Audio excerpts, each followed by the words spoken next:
We'll see. Here we go. I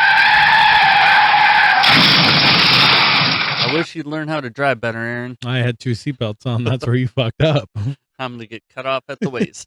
No, that's on you. Hello and welcome to episode 30 of Shop Talk. My name is Robert. And I'm Aaron. And for those of you that little joke about the seatbelts, if you've watched or listened to our other episodes, you know exactly what we're talking about. And if you didn't, turn around. Start over. Right.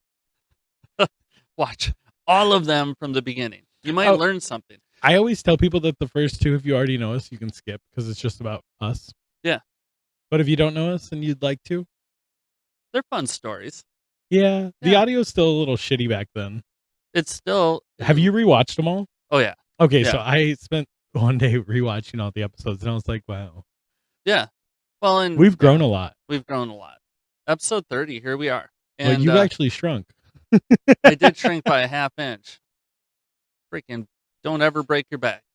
Anyhow, for episode 30, we're actually going to be talking about State Farm. So this is, I just want to be clear, this is not a bash. This is all factual. It is factual. If you'd like to dispute it, you're more than welcome to comment in the section below. But the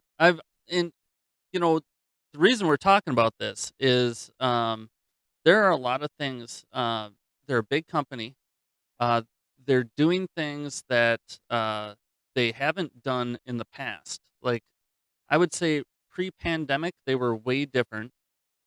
When I started in the industry, State Farm was absolutely one of the best insurance companies to work with. Like, absolutely top 3. Right. And, in talking about it, it does make me sad because they were right at the top. They still sell top, like they're one of the leading 3, I think, in the country. Do you know who's leading? Probably Progressive. Yep, Progressive is the number 1. Yeah, and in most markets, not all. I will tell you, now I'm not direct repair for anyone in my current situation, and I plan to be here forever. So being not direct repair, I will say, even though we're not talking about them, Progressive is delightful to work for.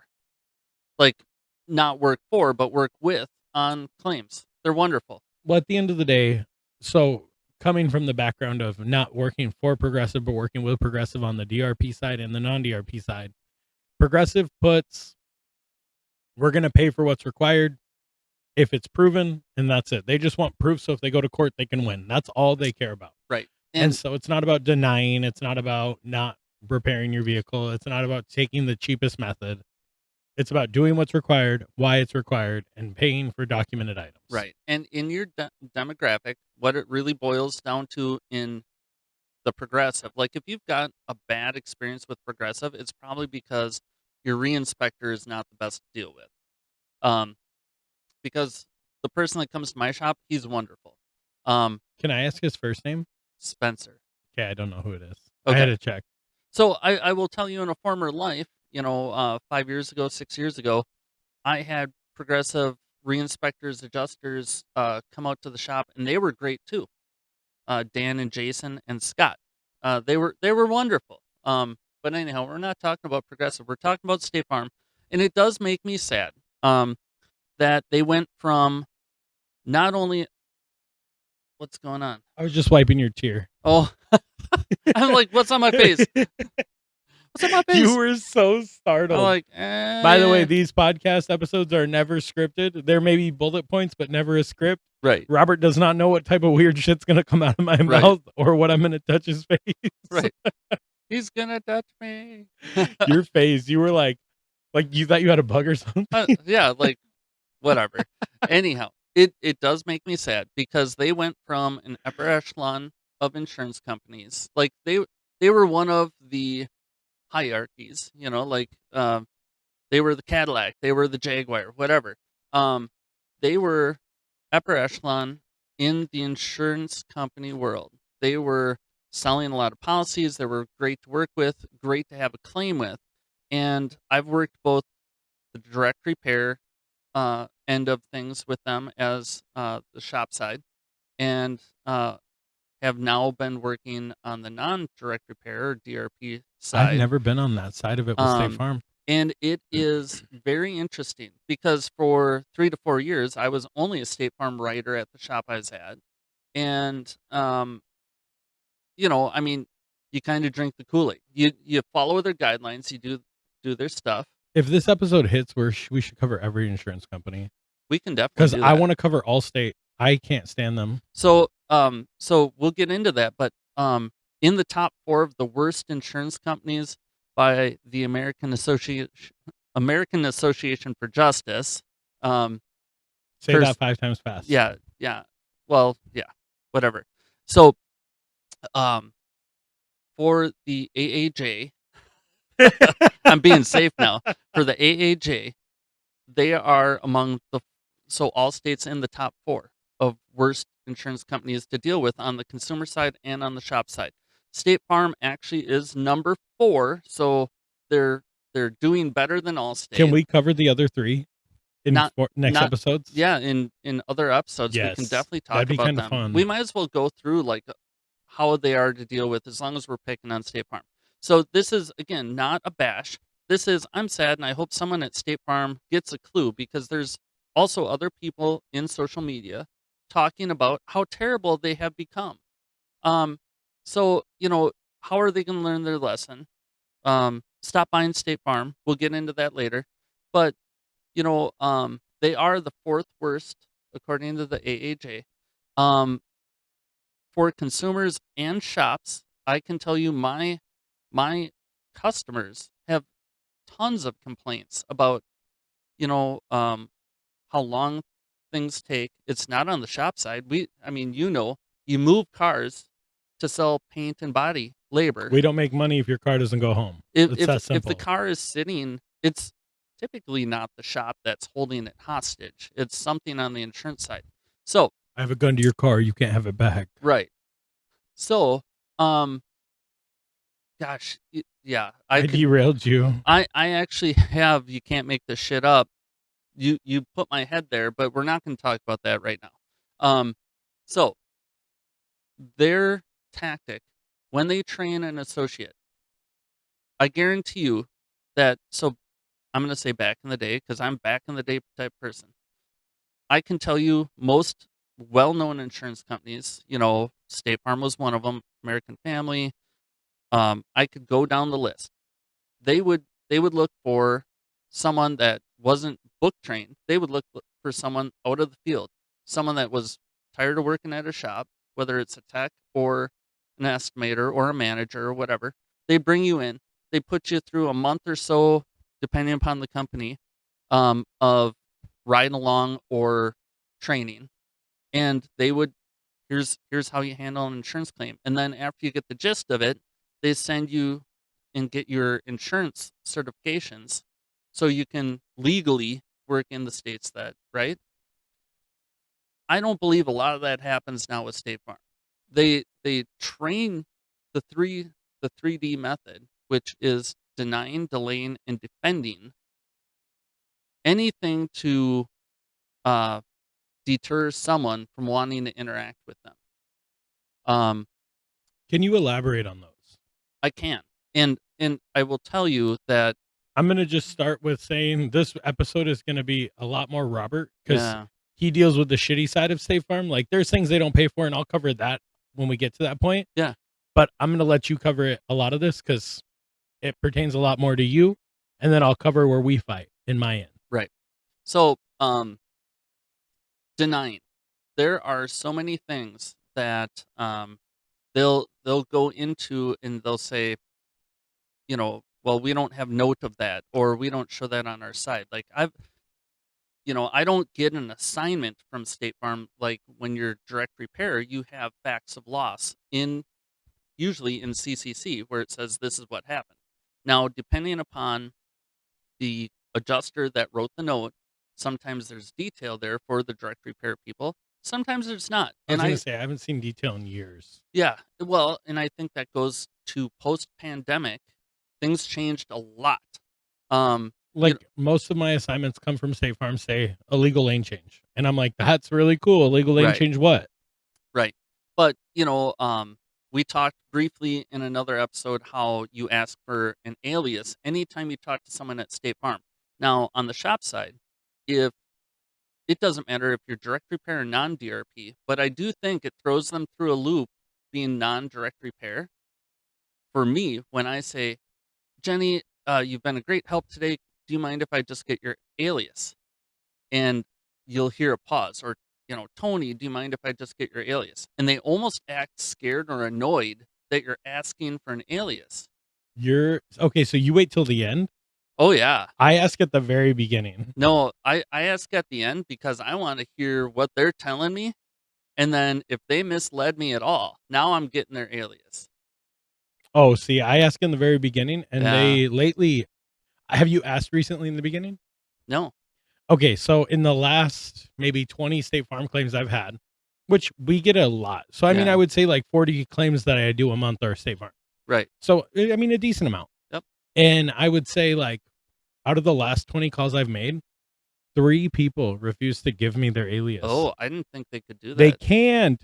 They No. literally said, "I'm No. not giving you my alias because I need to confirm I'm allowed to." Then I want to talk to your supervisor right now. I can't do that either, and then hung up on me. Oh, Isn't that crazy? yeah. Well, then For here those of you at the shop, I wanna know if that's ever happened to you because I feel like this is becoming more common than not. okay, so it's never happened to me, but being that I've worked in insurance claims, I can throw a claims hammer just as well as any adjuster or claim rep out there. So what I do then, if that were to happen, is I call right back the 1-800 State Farm, right? And I get whoever Sorry Sap is to pick up the phone, and I'll say, Joe, I need to talk to a claim supervisor right now. And like I'll announce myself, right? I've never had to do this, but I would. And So and I would say claim number 23 blah blah blah blah. And then I would say, here's who I am to the claim supervisor, and I'd be like, the last person that was in this claim just hung up on me because I asked for an alias. so what I did is I called back and I got somebody who was helpful, and we talked for a little bit, and you know me, I'm a sweet talker. And towards the end of the call, I was like, "Out of curiosity, I didn't happen to know my last call. Right. Do you happen to know who I talked to?" And they give me their name and alias. Oh, awesome. Yeah, that would work too. And then I call back and complain. But Okay. I gotta get it from somebody else because 'cause I'm not asking the supervisor. Because I feel like nobody wants to hear complaints, so they're gonna lie to you. Hmm, that's interesting. So I I sneak it guess, in there. I'm like, yeah, "Hey, Sally, it's Aaron over at blah, blah, blah. How you yeah, doing today?" "Oh, you 4-digit alias? You've been there for a while." I love right. when I get people like Oh, you. yeah. The 6-digit people. Oh, 6-digit makes me wanna vomit in my mouth and right. swallow it. Oh, don't. That's how gross the Uh, 6 digits are. You hear that, so, State Farm? right. So anyhow, post pandemic, and I truly believe so at pandemic, like someone said the word COVID, right? And all of a sudden, State Farm, I mean, in our, I'm going to say in our demographic, there was a very large State Farm office that had like 400 associates in it, and they closed the doors forever, like within a month or two of COVID, and not close the doors and go home and work. Some of that did happen, but they literally got rid of people that they've never replaced. And I wanna be clear, earlier in the I would say 2010, even earlier than that, but up until, like, 2017, 2018, 2019 even, Right. there were re-inspectors for State Farm, Yeah. where they would come to the shop and re-inspect the work to make sure they're billing properly and they're billing for what we're doing and we're not overcharging or not performing Right. work that's billed. Right. That was the thing. So I will tell you, the shop I'm at now, I do have a re-inspector. His name is Ron, and he's actually delightful to work with. He's like maybe 2 years older than I am, and he is great to work with. And I wish he would come out on every single State Farm claim, but it's like not even once a month. So whatever randomness for them sending him, and he'll even say they're super short staffed in their appraiser department, whatever, or their re-inspector department. But he's like a couple years older than I am, and he is fed up. Like he said, I have a couple more years left, and I cannot wait to be done. And I totally understand because he's being told by State Farm, this is part of the denying thing, is there's certain things State Farm will flat out say, "We don't pay that. We don't do this. We don't pay that. We only pay these rate," like, in the rates they tell me, I'll be like, so what they don't know, because the owners of my shop are also owners of other shops, but when they buy shops, they leave the name alone. So State Farm doesn't know. They're actually paying one of my other shops more than they pay me. And then I'll use that. I'll be like, that's wrong. So when I have claim reps, I'll be like, or adjusters or whoever, um, on the phone, I'll be like, claim number, blah, blah, blah. You pay this rate. Silence. And then they're like, okay, I can adjust that. So what a bully tactic. It's like, you know what?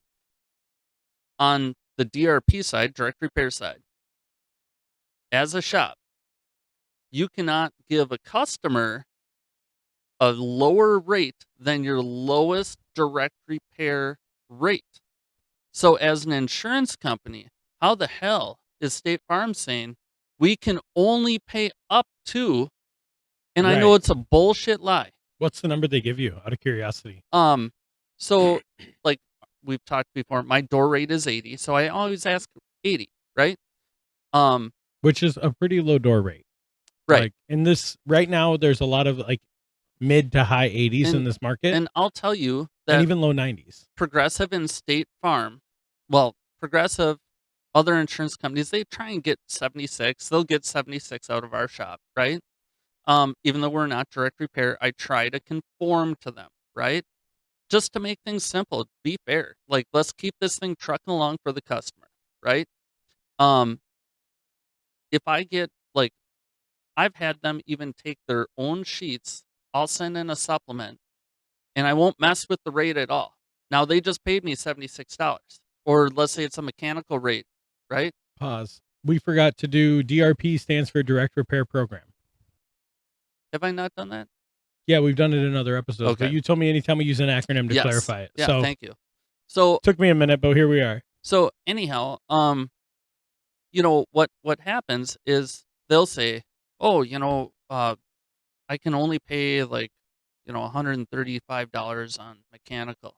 I'll be like, you've paid me 145 before." And my mechanical's 190, right? So You're I've still I've getting a save. I've already come down and didn't argue. Like on my supplement, I didn't change your shitty mechanical rate back up to my 190. It should be like 225 to be honest. I mean, Yeah. You go to but a dealership, what do you pay? 249? probably more than that at some. Mm-hmm. So, we can get into that. I don't want to bash on dealers, but we can get into that in another episode on how body shops are actually the best bang for your buck, over dealers, over independents, whatever, right? Like mechanical shops. Right. Um, but so denying, they're great at denying. They're trained denying. Like, well, Miss Jones didn't tell me about the wheel that got hit. Well, let's see here. You know, she got hit on the left front by a bus. It destroyed the fender, the door. How did it miss the wheel? Like whatever. Like I hate when they do there's that. there's no logic involved. And then I'm like, you know what? Fine, call the customer because that's my next phone call. Is I'm going to call Mr. Mrs. Jones, whoever, and say, hey, this wheel that is destroyed, you clearly were not driving on a cracked wheel before. Now State Farm's saying they won't pay for They it. fight you that hard? Oh yeah. Yeah. And I'll Oh show them my a picture God. and they'll be like, "Oh, that looks like prior."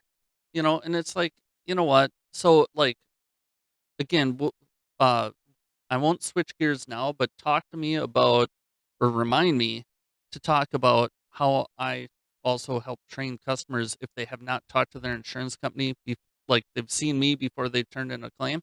Let's talk about that for a second after we finish this 3Ds. So the second part of this, delaying, right? I write a State Farm estimate. The customer, you come into me and you say, I've got State Farm. It's, a deer hit, whatever it is. I'm not direct repair. So it's definitely handled differently. Like in my prior life, I worked all direct repair. Things went a little faster, but you always had your little hangups with claim reps or adjusters or whoever because there's a million of them. Still not enough, but you never talk to the same person. So what happens is I either go to the B2B, which is the State Farm Yep. website, and you go to the area where it says claims. B2B stands for business to business. Yes. So you go to the business to business website, you click on auto claim, you're going to submit the estimate and photos. You can also email them in. I usually do both now. State Farm claims at statefarm.com. Yeah, I'll do both now because I'm like, you know what? Double hammer. I'm firing it that way. And if in a day or two I call and say, "What's the status on this?" and they say they don't have it, I call BS because now I've got it in B2B and I've got it on email and it's both. Yes. You can finish what you're. I Well, was waiting for you to finish, then I was going to and interject. it's both, they're both, you're able to time and date stamp them Right. electronically. So the current shop I'm at, we were not on the State Farm program prior to the company that I'm at now, right? So the company before we were acquired, blah blah blah, right? I was going through past due files, and some of them were State Farm that were not on the program, so I had to submit them through the B2B. Yeah. Some of those claims, I waited 2 weeks for a follow up call. Yeah. And this is like me calling every day in Right. 2 business weeks, so 10 Right. days. So on new claims, I run in the same thing on a daily basis because in the neighborhood, How do you fix cars? you know what? And some of these should not even be on the road. And I'll tell someone like, "Hey, do you have rental coverage?" If in everyone, PS, you should have rental coverage because it's cheap. We've talked about it in the past. Um, if you have rental car coverage and you're a first party insured, meaning it's your policy, whatever the loss is, you've decided to turn it in under your policy and you have rental car coverage, get in a damn rental. Yeah, you're only going to have 30 days. And what it'll hopefully do on their side is it'll speed them up a little bit. Now, if you're a claimant, you for sure are owed a rental, meaning someone else has got State Farm or whatever the insurance company is, has hit you, and you have a taillight out, you have a headlight out, or the car is simply completely not drivable. Get in a damn rental because it was Every day have that damn rental. Make them pay or they will not expedite your claim. correct. I don't know how many times a week I am told by an insurance company, I don't care if that used rocker takes 2 weeks to get there. The customer doesn't have rental. I don't care how long this claim takes. Used rocker. Used rocker molding. I just had someone from State Farm tell me to use a used quarter panel Was the quarter panel flanged? on a 2025 vehicle with 8,000 miles. It's absurd. No. That's a whole nother discussion. But okay, so I've never used a used quarter panel in my entire life. me either. Well, I shouldn't say that. I used a used cab corner when they were on back order during COVID. Okay, so in the 80s, using used weld-on parts was very prevalent, and it was actually a practice that you could do back then and have you could make sense of it safety-wise and economically. It was good for everyone. But the delay is ridiculous with State Farm now when you're not on the direct repair DRP side of things. Now, not too long ago, last year in 2025, I was on the DRP side of State Farm. I still encountered State Farm delays. So it's not that they're picking on the non-DRP shops. They are a little bit. But even if you're a direct repair and you're selling your soul to the devil because you're giving back-end discounts, whatever, right? It's a bunch of crap. We'll keep our T-Core below this. If not, we'll give you back 5%. Right. Isn't that crazy? It's absolutely For those who don't know, crazy. T-Core means total cost of repairs. T-Core. And you know what? Like, you should not be in that kind of position as a shop because you cannot control the type of losses that come to your door. And if we're agreeing to keep T-Core down, we're agreeing to either cut corners, not bill for things, which all those things are illegal. Like, we're not billing for things, that's illegal. We have to bill for work performed. Even if we put it on the estimate as $0, we still have to put it on the estimate because you legally are required to do it. Like, you have to know what Right. we did to your car. Yeah. I can't repair something and then not tell you. Just be like, well, we couldn't bill for it. That's illegal. Right. So, that's The whole T-Core agreement just drives me nuts. and when you're an honest shop, you're not gonna cut corners, you're gonna lose money. And, you know, luckily, like, the previous shop that we worked at, you and I would make sure we didn't cut corners. Like, Correct. we would be heavily involved with the technicians. And our scorecards reflected that Right, in certain avenues. right. And when corporate would come to me and say, "You're running a 665," I'd be like, "Yeah, but I didn't give away the shop when we did the repair correctly." So, I'm not gonna be your 800, like, if I'm sorry, State Farm, Yeah, or we covered that too. Like, you yeah. can't have a perfect scorecard and do everything correctly and make money. But with that said, there there are a lot of shops out there that are borderline shady or have borderline shady managers, um, and they will cut corners to comply with State Farm's direct repair guidelines. No one should be put in that position. Oh, we're gonna skip blend the roof rail. We'll cut the clear at the quarter glass. You know, um, I've actually had State Farm and other companies that we've already mentioned in this episode. I've had I've had their re-inspectors tell me, "I know we're shortcutting you here, but I'm gonna throw this on there. You don't have to do it.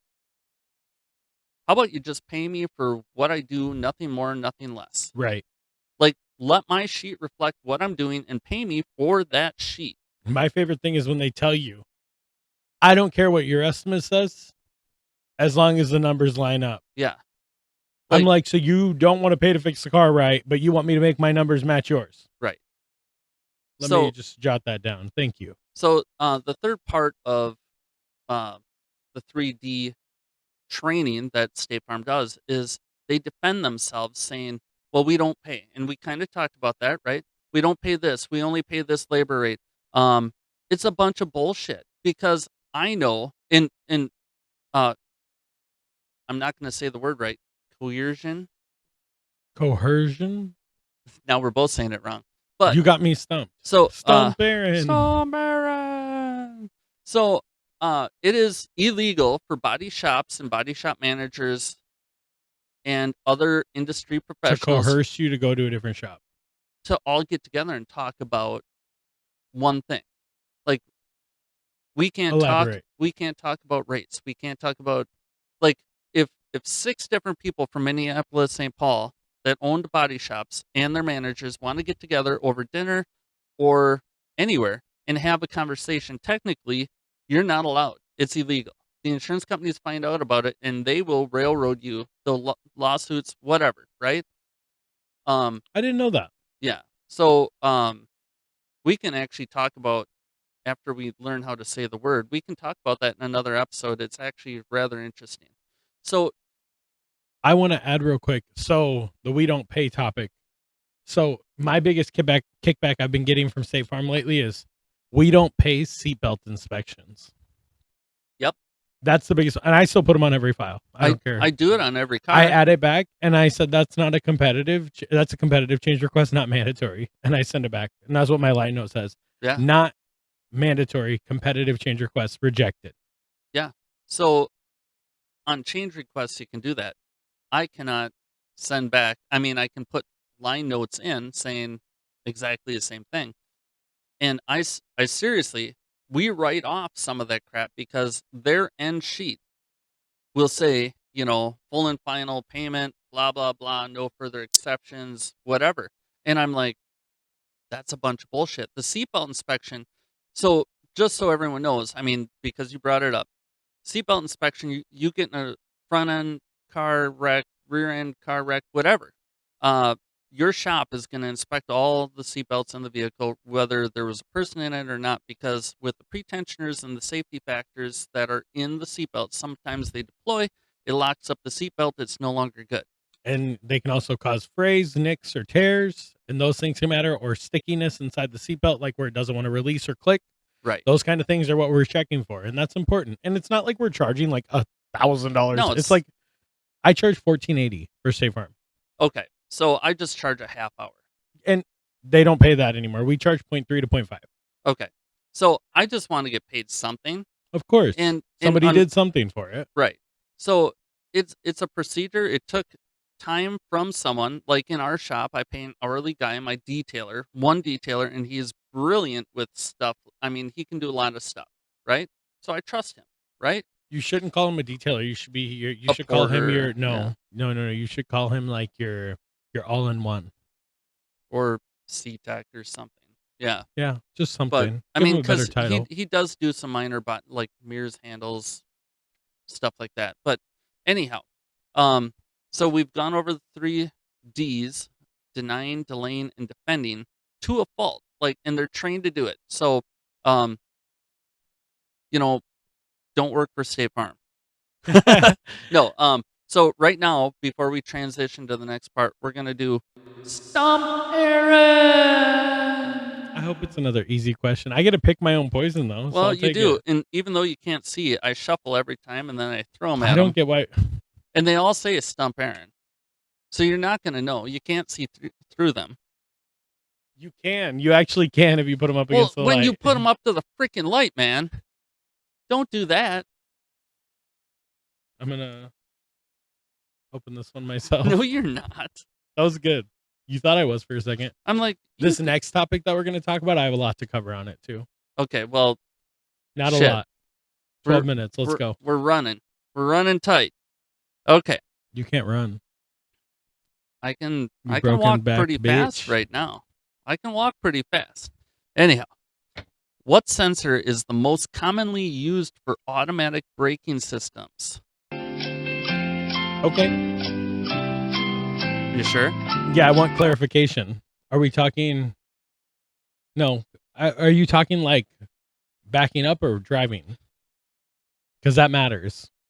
Driving. Driving, then the forward-facing radar. Oh, yeah! There you go. I was ready to do Jeopardy again. So I was I'll going to give say, you because a if we're double. backing up, then it's park sensors. You nailed it. You did a great job. That was good clarification, because Yeah. half your questions are trick questions and the other half are simple, and I don't know which one's which. Yeah. No, you nailed it. Couldn't ask for anything more. Anyhow, we're gonna move on. That's 2 in a row. I'm taking the win. So, are you starting the 12-minute segment?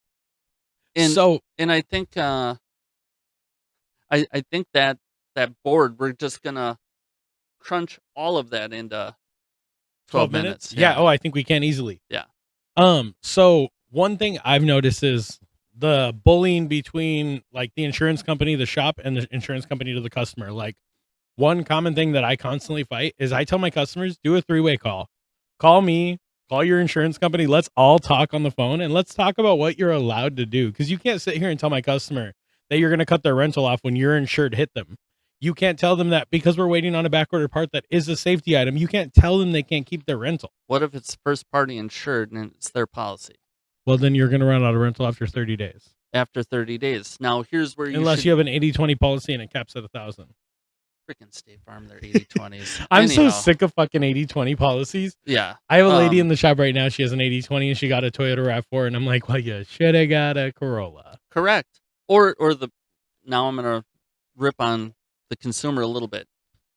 We'll educate them, not rip on them.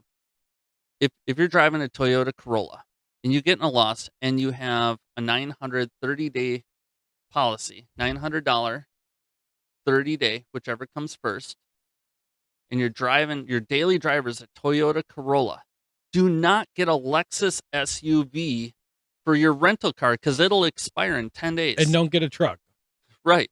They will expire. Get yourself whatever the equivalent of a Corolla is for $45 a day. Just get an economy vehicle. Like, yeah, max out your coverage. What is your concern? That, like, unless you're older, elderly, you have troubles walking, you're disabled, those kind of things, sure, then fine. Right. Like, I understand and I respect that. Right. If you don't have any constraints, get a small freaking car. Right. Like, don't put yourself in a predicament just because you want to be comfy for 12 days? Like, Okay. what? So that was a rant about rentals. No, So, that was more of the bullying on the customer and shop side Right, from right. insurance companies. I So- also can't stand when they're like, "Oh, you're going to charge the insurance." The insurance will call my customer and be like, "Aaron said he's going to charge you storage," and I'm like, "I didn't say I was going to charge them. But I call my customer before I threaten a Right. storage. I'm like, hey, by the way, I talked to your insurance company. I told them I'm going to charge storage if they don't approve your estimate. Yeah. If they tell you you have to pay that, don't worry about it. That's between me and them, not you and me. Right. So I recently I had a car in the shop, and it was a 16 Ford Explorer. It needed 2 doors and a fender. The insurance company, of course, 16 Ford Explorer, there's a million doors out there for this thing. And they're all rusty. They're all gonna be rusty, they're all gonna have dents, they're all gonna have condition issues, even when they're grade A. Are they grade A, which is 0 damage? Or I shouldn't say 0. I've never seen a grade A No. part come grade A. No. So, well, unless it's like a brand new freaking part. Okay, but that's like never. I mean, I just got a Right. 2026 Shutter and it had a broken tap, and it was Right. grade A. Yeah. So, but what was pissing me off, pissing the customer off on this vehicle is the insurance company insisted, because the doors are expensive, new, they're like $1,800 a piece. The insurance company insisted on multiple tries for this door.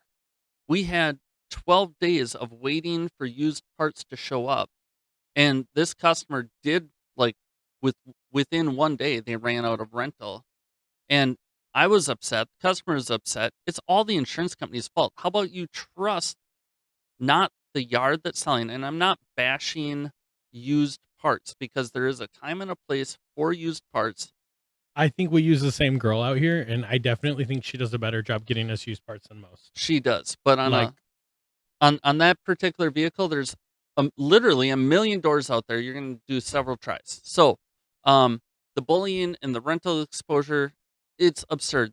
They say, "Oh, we're going to do the storage because we're on hold." No, I'll charge the insurance company storage if it gets absurd. You know, I'll be like, "Hey, this thing was disabled in the shop, blah blah blah, it took up." I'm not going to charge my customer that. Like, don't listen to the insurance company when they whip out the claim hammer. Don't just listen to talk to State Farm. talk to your shop. If your shop can't answer that, then there's a problem. Like, if my customer calls me and says, the insurance company told me you're going to charge me storage, I'm like, no, I'm not going to charge you storage. They just Right. don't want to pay the bill. Don't let State Farm change you from your mindset of I trust you at my shop, because I've had this happen and it's really annoying. It's like, how do you, Mr. Jones, go from happy and comfortable with me at the shop to all of a sudden you're not? Now, this doesn't happen often, but I've had a few occurrences now, and with State Farm, where all of a sudden they call me and they're like, "What do you mean you're charging me storage? You didn't tell me this." And it's like, "No, I'm not charging anyone storage at this point, but clearly you heard it from State Farm, so now I'm gonna be adding something to the bill for 10 days of delay." Right. You know? Well, yeah, waste my time. And then I can hear them say, "Well, we don't pay that," because they're defending themselves. The other thing is, they are excessively getting better at steering, which is illegal in the state of Minnesota. They cannot tell you, the vehicle owner, where to go to get your car fixed. On the topic of steering, another bully tactic they use is telling you, hey, you can bring it wherever you want, but they may charge more, and that's something you have to pay. We won't pay it. We're not going to charge you the difference. No. You're my customer. I'm going to take care of you. Absolutely. My whole goal is to take care of you, fix your car, and make sure you're safe. And any reputable shop is going to have that mentality. But that's a steering tactic. I've seen it. It is. I've seen And it a lot, actually. They'll say, "Oh, you're going to get like days that we don't have supplement approval. They're going to charge you for storage on downtime, all this stuff." Our rate's 78. If they charge 80, you're paying the $2 difference. No, I'm going to adapt because I'm a reasonable person at the shop. Now, I will say, I've heard other shops say, "Oh, I just call the customer and tell them that they're going to have to pay the difference," and then get them pissed at the insurance company. You know what? I never use "you're going to have to pay more" as a threatened tactic to my customer. No. I might say, "Your car is going to be delayed X amount of time." You and I are too nice, because like my threat Yeah. tactic is I call the customer and I'm like, I'm going to let you pick up, but I don't have payment confirmation. So if the insurance calls you, I still have your car. Right. Well, and I'll tell them, like, "Hey, if your insurance company," yeah, same deal. Yeah, I mean, I'm not a going to little threaten you. different I'm going to let verbiage. you keep your car. but I'm going to tell the insurance company I'm holding your car hostage. That way Right. I can get paid still. Right. Can you help me with that? And Yeah. then they're usually like, "Oh my god, you're so crafty." Yeah. So can you call the insurance company and chew their ass a little bit, and then get their alias because they suck? I do three-way calls. I love three-way calls. Oh, You've yeah. seen me do it plenty of times when we The work hard together. thing about State Farm and three-way calls is the person you just got off the phone with, like, let's say you got some bad info from someone at State Farm, and then the customer calls you right away and tells you the same thing, like, they're doing this. And I'll be like, "Ah, shit. Like, I wish State Farm would have told me this when I was on the phone because I could have three-wayed you in on the phone call." But yeah. Um, so steering, don't let them do that. If you have your preferred shop or if you got recommended to a shop, don't let State Farm tell you because they will bully to the extreme on the steering. And again, I'm playing devil's advocate because I used to work for an only State Farm direct repair shop, right? And Literally, that's all Robert did was State Farm 99% of his day. And occasionally he'd take like an American Family because Kelly hated her life. right. Kelly, where are you? You should be here. I don't. The she's- bed's getting Look at cold. she's in and you're between us not there, here. but not here. I know her chair's not even warm. I even got her a special mic. Did you really? Yeah, it's a corded mic, so she can Bob Barker. I love that. Yeah, she can twist and shout and all that stuff, and we'll Well, never. The sad lose part her. is she won't know because she doesn't watch our episodes. I know. Maybe Andrew will have to use it next week. I got to tell you a funny story about that after the podcast. Okay, We're almost done. We're almost done. But then lastly, on my side, they short pain. We kind of talked about it where they say, if I have pre and post scans at $240 sublet, they'll say, well, we'll pay you, an hour mechanical, but an hour mechanical at our rate, which is less than the 240. Well, that's bullshit. I've got an invoice right here, right? Like, there are a lot of shops that have third-party company, you're forced to, and you're paying that amount, right? You're paying the 240, and then they say, well, we won't pay that on pre and post scans, but we'll pay you for this calibration, but we won't let you mark this calibration up. So all you're doing is you're either washing money or losing money or both, and that's a bunch of bullshit. I don't know any. It is. Agree with me, right? Oh, 100%. I just love how it was so fluid. It was just like, and that's a bunch of bullshit. I mean, so perfect. really, like, if every insurance company acted exactly like State Farm, everything we've talked about in this episode, I think there'd be a lot more people that are not insured. Well, here's my whole thing. Like, how are you going to tell me that I needed to negotiate a better rate, Right. but I can't negotiate with you either? Right. So I got to negotiate with them and I got to negotiate with you, but neither you want to negotiate your numbers? No. Why don't you fucking just pay them or pay me? Now, I'll tell you, from the shop side, looking, and again, I've worked all sorts of different scenarios with the shop. I've been on the insurance side, whatever. Now, here's where State Farm's shooting themselves in the foot. I don't know the number, but there are thousands and thousands and thousands of body shops in the United States. How many of them do you think have their garage keeper liability insurance through State Farm? None. I bet you it's really fucking low. Yeah. And I will tell you that the insurance companies that treat the shops that are doing work well, like paying them for what they do, nothing more, nothing less, I guarantee you they're selling the policy, the garage keeper liability policy. They're selling that policy. State Farm isn't. You're shooting yourself in the foot. $20, $40, $100,000 a year. Yeah. Depending upon the size of the shop and how many shops there are. Oh, for I mean, sure. they're not thinking of this. And the people that work in the shops are not getting State Farm insurance on their home and highway policies because State Farm is more and more every day sucking. Sorry, I'm not bashing. I'm stating facts. I had a thing I wanted to say and I forgot. Well, Oh, you know what insurance I really like? Progressive. Chubb. Oh, yeah, I love Chubb, yeah. but you got to be rich. Not rich. You just have to have $1 million worth of property and assets. I wanna be rich. Anyhow, That's all I got. What Yeah. about you? that's all I got. We are gonna do a episode maybe on some other insurance companies, and then maybe group a whole bunch into one episode as well. And if we get a cease and desist, we'll follow up with the cease and desist episode Oh because my this will gosh, be fun. we'll do the cease and desist. We're not desisting. We're not. We'll loop around, find the loophole, whatever. We'll figure it out. But that's all the time we have for today. Be sure to click like, subscribe, and share, and tell your friends. And run.